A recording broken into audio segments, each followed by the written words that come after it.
When fishing for local history on the North Shore's Plum Island, you'd be wise to start with a visit to Martha Moulton at Surfland Bait and Tackle. My parents started this in 1960. They started as a small little shop. My father was Ray, my mother was Kay. And what was it like growing up here, being a part of this community and this shop? Growing up, we were known as Scum Islanders because only poor people lived at the beach, just like Salisbury, just like Scituate, you know. And now it's, I still wish I lived on Scum Island. Yes, the island has changed, with beachfront property priced well over $1 million. But a look behind the rows of fishing poles here reveals a fundamental part of Plum Island that hasn't changed. This is a fishing spot. Who's up here, and what did that take to get up here? You had to be 50 pounds or over to be up there. Wow. Some of these are caught off the beach, some are caught off the boat. These are big fish, though. And you said your husband's up here, too? He is, Jim Dudley. There he is. Smell me, I smell like a fisherman. Also on the wall are Martha's father and her brother David, who weighs in with a 58-pounder. But more important than his memories of that catch are his memories of the photographer, his mother, Kay. My mother always, she loved the history of Plum Island. She worked hard, and she just loved talking to people and learning about the area. And she just kept scrapbooks and stuff. This was 1960. Oh, this is right at the beginning, Yeah, huh? yep. These scrapbooks tell a story of fathers and sons, mothers and daughters, generations of people who stood here, looked into Kay's camera and smiled. And behind each photo, a story. That was my first fish. And what was interesting, I only had a little 7 or 8 foot rod with a conventional reel, and I was the only one that took a fish. Kids will come in and say, you know, I caught a fish in 1987, and I had a picture. And so we dig out the scrapbooks, we have pictures of every fish, and they're like, oh my God, they take pictures of it. And then they see some of their father and the family. It's great to have all the history. It is. And to have other people value it, it's all good. I've been fishing Plum Island for 45 years.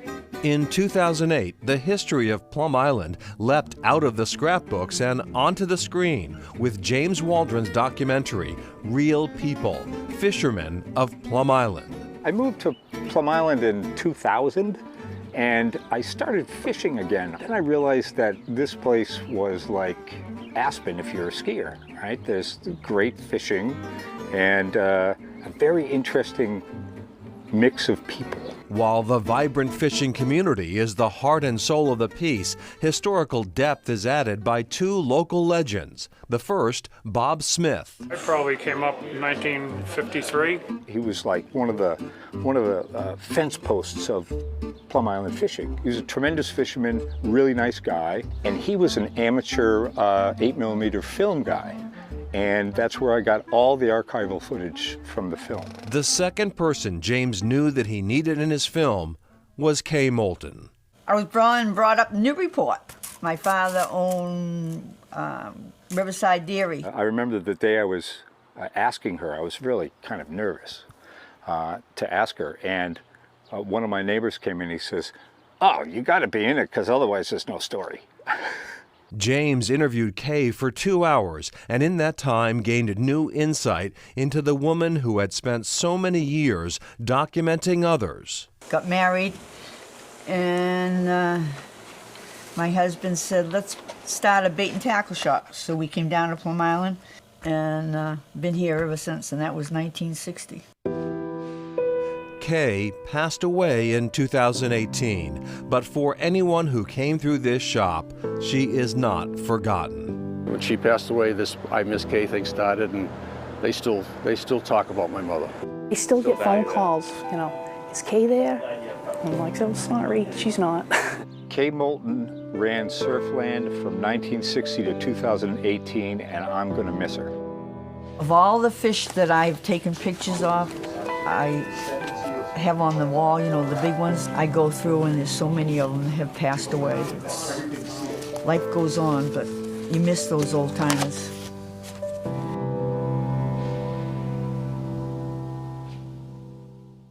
Miss K, too. In case you're wondering, yes, they still take photos at Surfland. 50-pounders are rare, though, since the recreational slot size for striped bass is from 28 to less than 31 inches this year. James Waldron, director of Real People, Fishermen of Plum Island, he took 2 years to make his documentary, which was released in 2008. We hear his current project involves another New England fascination, candlepin bowling. We'll be on the lookout for that one.